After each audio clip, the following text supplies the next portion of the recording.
Yo, what's good everybody? It's E-Man and we are back with another YouTube video, and today we're going to be talking about Inside Out 2. But before we get into the review, please make sure you like, comment, and subscribe, and make sure you hit that notification bell. It helps out a lot. But let's go ahead and get into the review. So Inside Out 2 is a sequel to, of course, you guessed it, Inside Out 1. It's kind of crazy to think that the first Inside Out came out like 9 years ago. Like, yo, we are getting old. But in those 9 years, Riley is only turning, what, 13? I'm just kidding, you guys. I know how movie time works. But she is turning 13, and with this, a lot of new changes are coming for Riley. She's going to a new school, she's making new friends, and of course, she's dealing with a lot of new emotions. Along with the original 5 emotions like joy, sadness, fear, disgust, and anger, in come 4 new emotions: anxiety, embarrassment, ennui, and envy. And like kind of nostalgia a little bit, I guess. I have a little bit of a love-hate relationship with this movie just because in the first movie, it was really cool seeing them go all around Riley's mind and to see all the new things like the memories and all these other working cells and stuff like that going on, but they never really interacted all of the emotions together. Like joy and sadness were gone for almost the entire movie. They did almost the exact same thing here.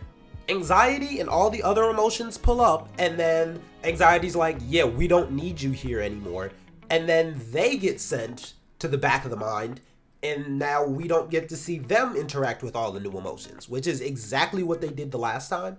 So once again, it was cool being able to see all the other parts of Riley's mind, but like, dude, can we see all the emotions interact like one time? Anxiety was kind of the main antagonist of the movie, and I liked her way more than I thought she was gonna be. I thought she was basically just gonna be fear with more steps, but she ended up being really cool. Like they said in the movie, fear protects Riley from the things she can see, and anxiety was supposed to protect her from the things she can't, but like, is that really different enough to really be the main antagonist? The answer is yes. They did a really good job with the anxiety, and she was an amazing antagonist, and it made the story so much better. As for some of the other emotions, not at all. Like, I thought envy was gonna be a much bigger issue, but she was kind of just like anxiety's right hand. Embarrassment was kind of a big deal, but like he did his job well. And then there's ennui, which they introduced as boredom, but the only part that she really played in this entire movie wasn't even boredom. It was like sarcasm, I guess. Not to mention that neither of those are really emotions, but I digress. So this merry band of emotions didn't really mesh together that well, in my opinion. But when it comes to anxiety, Pixar, you did your thing. Watching anxiety do so much harm to Riley while her entire job was, I'm really trying to protect her, was a very cool plot point. Anxiety was building her sense of self to be more careful of the things that she does, not to act out, not to be goofy, and to have a good image in front of all of these high school people. But in the end, it all just turned into putting way too much pressure on Riley, and in the end having a super crazy panic attack. So when it comes to anxiety, congratulations Pixar, y'all bodied it. But the rest of those emotions really didn't do anything for the story. So while all this craziness is happening at the console and they're making Riley into a completely different person, all the other emotions are trying to make it back to the console. But while they're doing that, they just forgot who they were. Honestly, I found it very funny, but Inside Out, it's like, yo, if these emotions basically have emotions, how deep does this chain really go? Joy, who is your entire job is to be happy, starts freaking out and getting angry at everybody.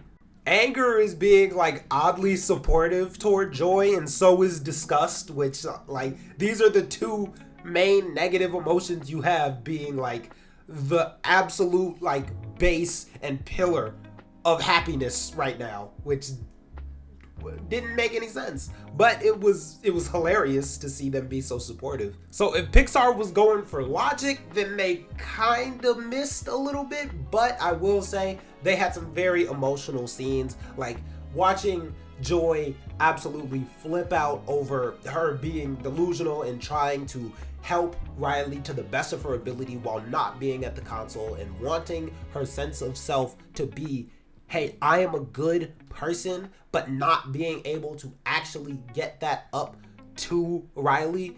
It was amazing, and I did really feel it. It just didn't make sense just because, hey, you're Joy. Why are you so upset and scared and sad right now? Pixar did a good job at making this movie a very serious movie for a lot of people, but also being able to slide in a lot of very funny moments. There's a scene where all the original emotions get trapped in a vault where there's a bunch of things that Riley is trying to forget about, like a video game character that she used to have a crush on, a childhood TV show that she wants to forget, and very big, bad, dark secrets that she wants to forget. I loved how charismatic and funny and how much energy all the cartoon characters, like her crush video game character and Pouchy and all of them were. I wish they would have been able to do something with that deep dark secret in this movie, but I guess we're gonna have to wait for another movie. I couldn't really put that down as like a negative on Inside Out 2, but I do wish that we would have been able to see what that deep dark secret is. But I guess that's another topic for another movie. Another thing that I think Pixar did very well with this movie is normally when you're watching a movie and you're watching a main character make mistake after mistake after mistake, you start to feel disconnected and maybe even a little bit of hatred toward that character. But Pixar made it so that these mistakes are what build Riley, and these are all mistakes that we as an audience have made before, and it makes us feel more and more connected to Riley, which makes Riley such a relatable protagonist. And for younger audience that are like, I'm just now starting to feel and be able to relate to Riley, it's like a lot of these feelings and thoughts that I have maybe aren't as crazy as I think. And Pixar, y'all killed that.